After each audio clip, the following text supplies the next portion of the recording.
오늘 본문은 우리에게 매우 익숙하고 성경에서 가장 유명한 이야기들 중에 하나인데요. 아브라함이 그 아들 이삭을 하나님께 바치는 장면이 나옵니다. 오늘 본문에 나오는 이 이야기가 정확하게 아브라함과 이삭의 나이가 몇 살 때였는지를 알 수는 없어요. 그런데 분명한 건 21장으로부터 어느 정도의 시간이 흘렀다는 것을 알 수 있죠. 21장은 이삭이 젖됐을 때쯤의 이야기라고 기록하고 있다면 오늘 본문은 제단에 쌓을 나무 정도는 들 수 있는 나이라고 기록되어 있기 때문이에요. 마트에서 장을 보면 요즘은 이제 아이들한테 짐을 어느 정도 들어달라고 이야기하는데 주와 나이는 아직은 뭔가 들어주기가 힘이 딸려서 안 되더라고요. 지 가방이나 맡기지 않으면 다행이에요. 그러니까 한 6세 정도면 아직 좀 어렵겠다 싶고요. 서아가 지금 10살인데 서아는 제법 짐을 같이 들어주거든요. 근데 서아가 11월생이어서 또래에 비해 작은 걸 생각해 본다면 10살 정도면 어느 정도 나무짐을 많은 짐은 아닐 테니까 들 수 있겠다 싶더라고요. 그러니까 이 나이가 10살부터 매년 한 살 한 살 다르게 크고 체격이 좋아지고 힘이 붙을 걸 생각해 본다면 이삭이 10살에서 15살 사이 그 어딘가에 있겠다 생각할 수 있을 것 같아요. 그렇다고 해서 나이가 되게 많은 건 아닐 거예요. 왜냐하면 7, 8절을 보면 이삭이 아빠 근데 하나님께 드릴 양은 어디 있어요? 라고 했을 때 아브라함이 하나님이 주실 거야 라고 말할 때 이삭이 그렇구나 하고 넘어가는 거 보면 나이가 되게 많아서 우리 아빠 이상한데? 라는 생각을 하지 않는 거 보면 나이가 되게 많은 건 아닌 것 같아요.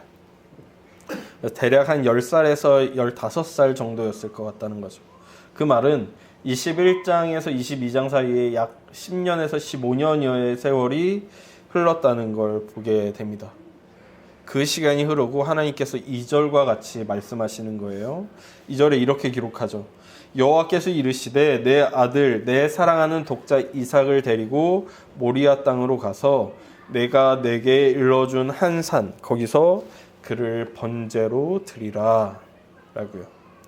옛날에 제가 중학생인가 고등학생 때 저희 교회 목사님이 이 본문으로 설교하신 적이 있는데 그때 저희 목사님이 저희 어머니한테 이송자 집사님, 그때 집사님이셨으니까 이송자 집사님, 하나님께서 영석이 바치라고 하면 바치시겠어요? 그러니까 저희 어머니가 1초도 생각 아니고 못합니다 라고 하셨던 기억이 나거든요. 저희 어머니가 진짜 1초도 생각하지 않으셨어요. 어느 부모가 자식을 바치라고, 그것도 저희 사무엘처럼 하나님의 일을 시키라고 바치는 것도 아니고 각을 떠서 번제로 드리라고 하는데 그걸 할 수 있겠냐고요. 그걸 막 하나님한테 바칠 수 있다니 하면서 기쁘게 바칠 수 있겠냐고요. 어느 부모가요. 거의 불가능한 일이죠. 하나님께서 아브라함에게 요구하시는 게 거의 불가능한 일이었어요. 이게 아브라함의 삶을 흔들어 버렸죠. 약 10에서 15년 전 그의 큰 아들을 자신의 손으로 쫓아내야 했어요. 겨우 먹을 것 조금과 물 조금을 손에 쥐어주고 쫓아내야 했죠. 오늘 이삭을 데리고 모리아산에 오를 때 그날의 트라우마가 되살아나지 않았겠어요?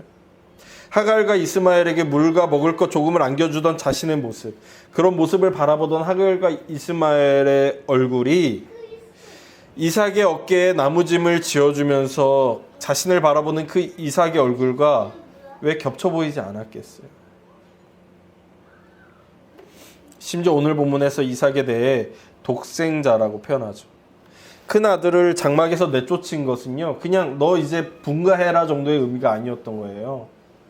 우리 문화에 따르면 호적을 파내는 의미가 되는 거죠. 너 이제 내 자식 아니다 라는 의미가 담겨 있는 거예요. 그런 이삭을, 유일하게 남은 자식인 이삭을 하나님이 달라고 하시는 거예요. 그 간격도 15년, 이스마엘을 쫓아내기까지 걸렸던 16년여와 겹쳐 보이죠. 이미도 한번 흔들렸던 그 삶이 또다시 흔들리기 시작하는 겁니다. 이거 너무 심한 거 아니냐. 실제로요, 하나님도 자신이 요구하는 게 심하다는 걸 아셨던 것 같아요. 오늘 본문 2절에 자세히 보시면 여호와께서 이르시되 내 아들 내 사랑하는 독자 이삭을 데리고라고 하시잖아요. 근데 이 데리고라는 단어의 원어를 보면 접어가 하나 붙어 있어요. 원어에 보면 나라는 접어가 붙어 있는데 이 나가 어떨 때 어떤 의미로 사용되냐면 제발, 부탁한다 라는 의미를 가지고 있어요. 그래서 원어 성경을 완전히 그대로 직역하면 이렇게 되는 거예요. 내 아들을 데리고 가라, 제발. 혹은 내 아들을 데리고 가라, 부탁한다 라는 의미가 되는 거예요. 그러니까 하나님께서 이 너 아들 나한테 바쳐, 제발 바쳐, 부탁하니까 바쳐 라고 이야기하시는 거예요. 하나님도 자신이 요구하는 게 아브라함에게 얼마나 심한지를 알고 계셨던 거예요. 그만큼 오늘 본문에 나오는 하나님의 말씀은 말이 안 되는 일이었어요. 어쩌면 아브라함에게 남아있는 유일하면서 전부인 것을 요구하시는 거죠. 100세를 훌쩍 넘긴 아브라함에게 이것이 얼마나 큰 고통일지, 때로 하나님께서 우리의 모든 것을 요구하실 때가 있음을 회상하게 됩니다. 하나님의 요구가 우리를 고통 가운데 내던져 버리는 것 같은 경험을 하게 되곤 하죠. 저희 어머니가 한때 그 심리적으로 굉장히 불안했을 때가 있었어요. 저희 아들 자폐라는 얘기를 듣고, 연달아서 제가 갑상선암이라는 이야기를 듣고, 연달아서 저희 아내가 자궁에 뭐 이상한 기형종이라는 걸 있다는 걸 듣고, 저희 아버지 사업이 갑자기 막 힘들어지는 얘기를 듣고, 이것이 연달아 몇 달 사이에 연달아 저희 어머니를 몰아칠 때 저희 어머니가 너무 심리적으로 흔들려 버리는.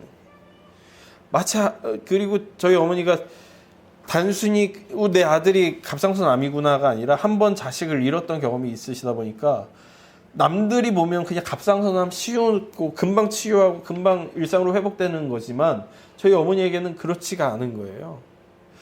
자꾸만 최악의 상황이 예상되는 거예요. 우리 아들 큰일 나면 어떡하지? 그래서 제가 원래 저희 어머니한테 그냥 가까운 병원에서 치료받을게. 그냥 저희 집 옆에 저희 순천이랑이 아니라 저희 성모병원이 있으니까 성모병원에서 그냥 가깝게 치료받을게. 어차피 치료받은 후에도 몇 달에 한 번씩 가서 검진 받아야 되니까 가까운 병원에서 할게. 그랬더니 최선을 다해서 검색해가지고 우리나라에서 갑상선암을 제일 많이 치료하는 사람이 누군가 찾아가지고 그 교수님한테 받자라고 하십니다.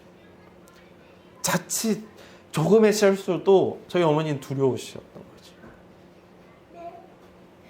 그 순간 저희 어머니는 하나님께서 모든 것을 내놓으라고 하시는 것 같은 고통 가운데 빠져들었던 거죠. 이게 단순히 저희 어머니에게만 벌어지는 일이고요.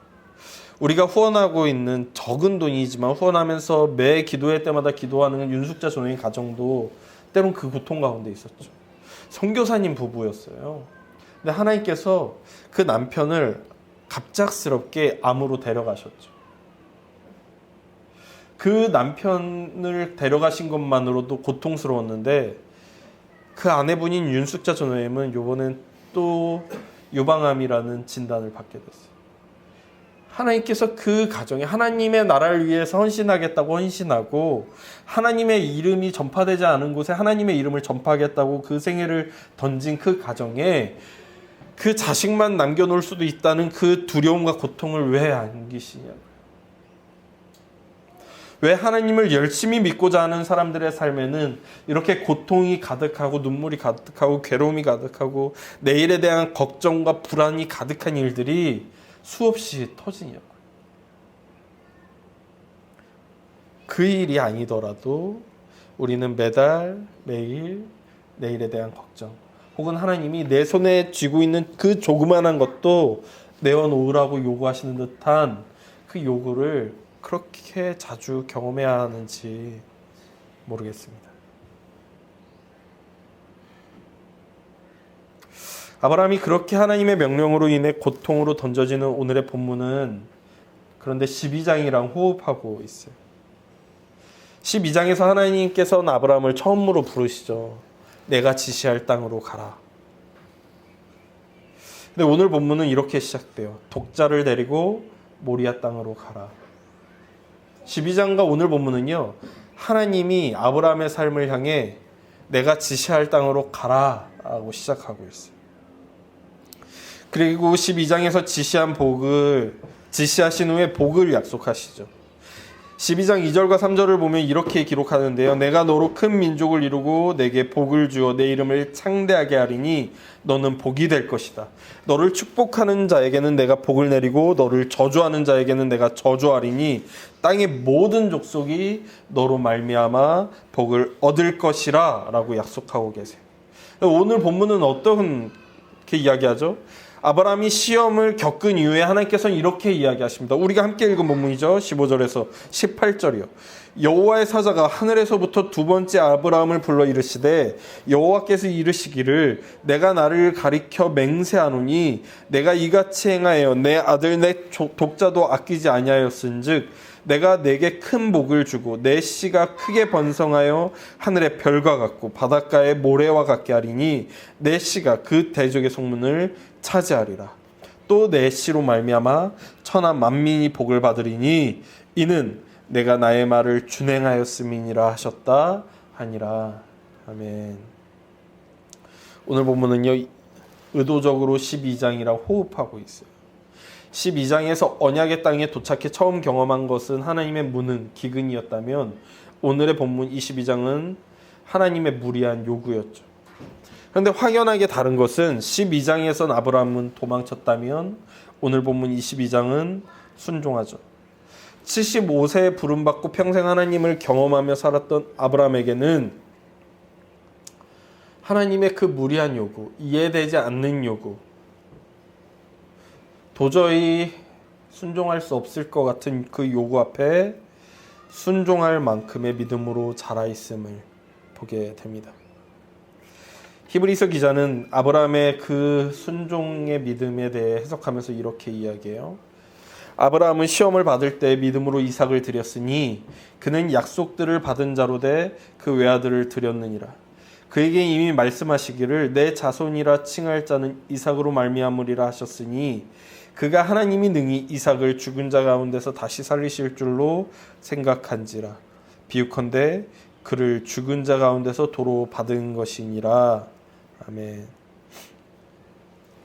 자신의 손으로 이삭을 죽여 하나님께 드릴지라도 하나님께서는 이삭을 통해 하나님의 언약을 주겠다고 하셨으니 어떻게 해서든 이 이삭을 다시 나에게 주실 것을 믿었다라고 히브리서 기자는 이야기합니다. 어떻게 그럴 수 있었을까?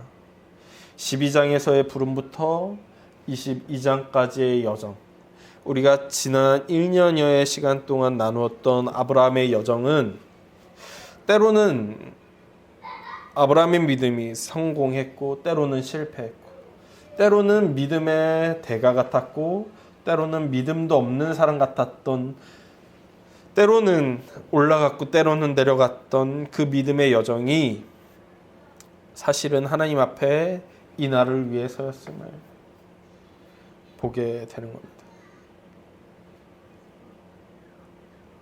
이 믿음은 한순간에 갑자기 생긴 것도 아니었고 광기에 미친 것도 아니었다는 것.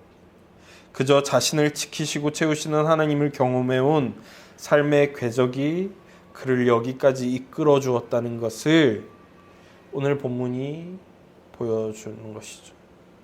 그래서 아브라함은 이 산의 이름을 여호와 이레라고 칭하는 것이죠. 여호와께서 준비하셨다. 아브라함이 순종했다라고 이름을 지을 수도 있었어요. 아브라함이 시험을 통과했다라고 할 수도 있었어요. 그런데 그러지 않죠. 아브라함은 자신에게 주목하는 것이 아니라, 자신이 행한 일에 으쓱하는 것이 아니라 자신의 삶에서 오늘도 일하시며 자신의 손을 멈추게 하시며 자신의 아들을 대신할 양을 준비해 주신 그 하나님에게 주목합니다. 창세기의 저자 역시 하나님께 주목하는데요. 1절을 보면 우리 성경은 이렇게 번역하고 있죠. 그 일 후에 하나님이 아브라함을 시험하시려고 그를 부르시되 아브라함아 하시니 그가 이르되 내가 여기 있나이다 라고 번역합니다. 이걸 원어 성경으로 읽으면 원래는 시험했다 하나님이 아브라함을 이라고 쓰여 있어야 해요. 왜냐면 히브리어법은 동사가 먼저 나오고 주어가 나오거든요. 그러니까 시험했다 하나님이 아브라함을 이렇게 쓰여 있어야 되는데요. 원어 성경을 읽으면 이게 바뀌어 있어요. 하나님이 시험했다 아브라함을이라고요. 그러니까 이걸 읽는 히브리 사람들은 어법이 이상하네 라고 느끼게 되는 거예요. 그러므로 해서 하나님에게 주목하게 되는 거죠. 그러니까 창세기의 저자는 이걸 읽는 사람들로 하여금 아브라함의 순종이나 이삭의 가만히 있음에 주목하는 것이 아니라 하나님에게 주목하도록 창세기 22장을 쓰고 있는 거예요. 이것만이 아니죠. 모리아로 가라고 명령하신 것도 하나님이셨어요. 아브라함이 이삭을 바치려고 할 때 소리를 발하여 그의 손을 멈추게 하신 것도 하나님이셨죠. 이삭을 대신할 양을 준비하신 것도 하나님이셨어요. 그래서 이곳의 이름을 아브라함은 여호와이레, 여호와께서 준비하셨다 라고 지음으로 여호와에게 주목합니다. 순종한 아브라함의 모습을 가리고 준비하시고 이끄시고 멈추게 하시고 양을 주신 하나님에게 주목하라고 이끌어갑니다. 그래서 22장은 2절에만 주목하면 하나님의 잔인함에 놀라게 되지만 22장 전체를 묵상하면 결국 하나님의 은혜에 도달하게 됩니다. 그래서 신약의 저자들은 그 하나님의 은혜를 묵상하며 이 아브라함과 이삭의 모습을 보며 하나님과 예수 그리스도에게 이끌려 갔던 것이에요. 그래서 신약의 저자들은요, 이 22장을 아브라함 이야기에서 멈추지 않고요, 하나님과 예수님의 이야기로 이어가고 있어요. 그래서 신약의 저자는 아브라함을 하나님으로, 이삭을 예수님으로 비유하곤 했죠. 아브라함이 독생자 이삭을 바치려는 행동을 하는 것처럼 하나님께서는 독생자 예수를 우리에게 주셨습니다. 아브라함이 3일 길을 걸어가듯 예수께서는 3년여간 공생애를 하시고 죽음과 부활 사이 3일을 보내십니다. 아브라함이 이삭을 묻고 제물을 바치려 할 때 묵묵히 동의하는 이삭의 모습처럼 예수님은 잡히신 날부터 십자가에 달리시기까지 묵묵히 그 길을 걸으십니다.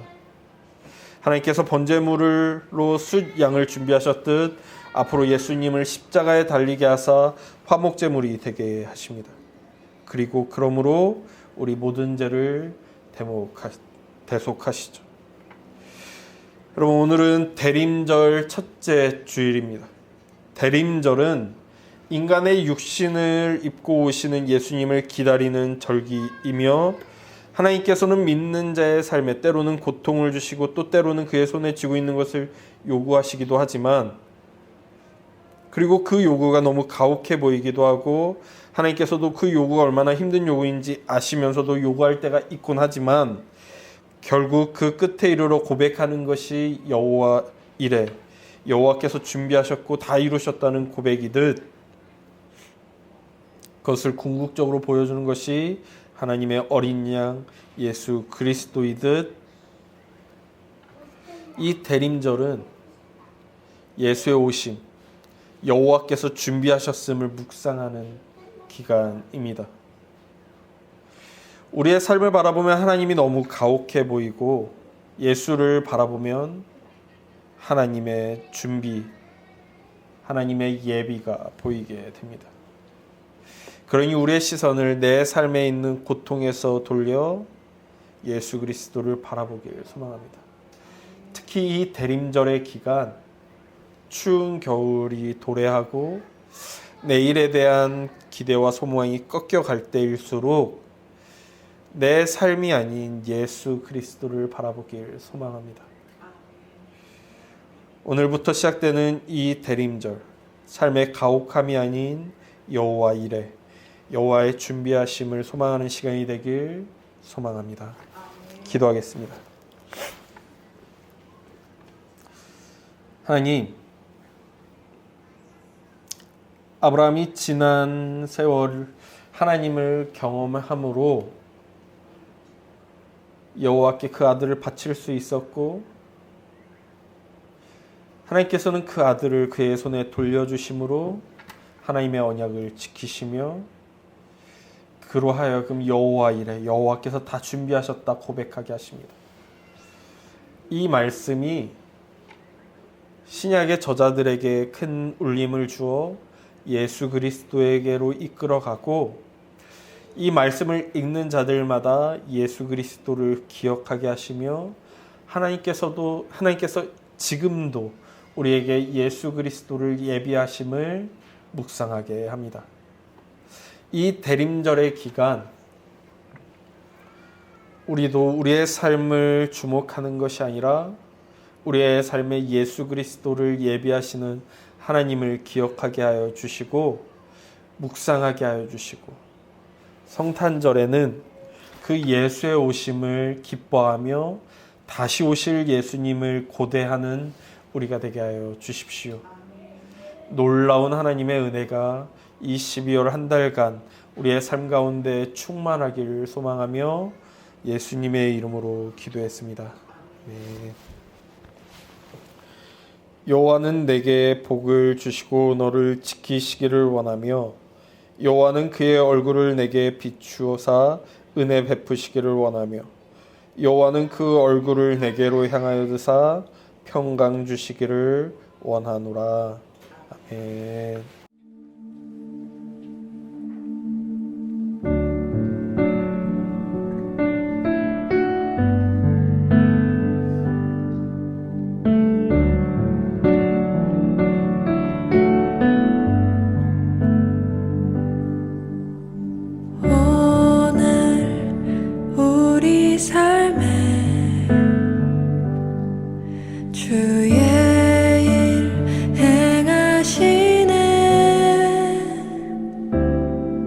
실수가 없으신 완벽한 일하심으로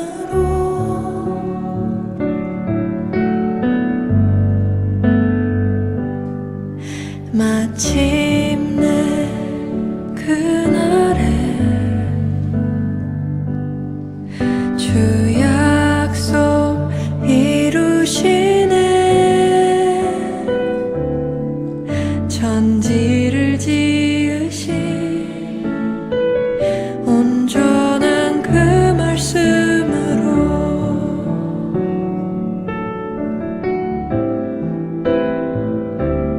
다시 밤이 없겠고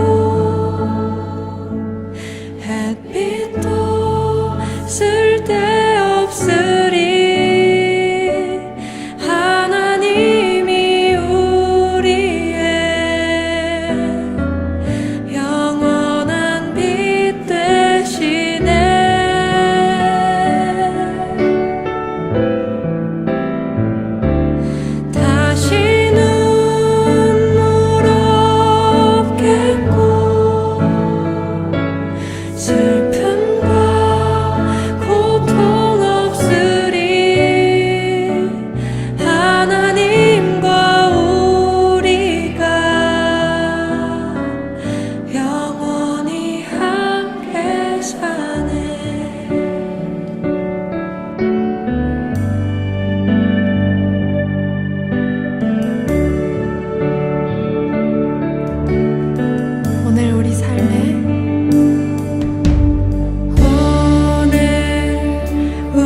주의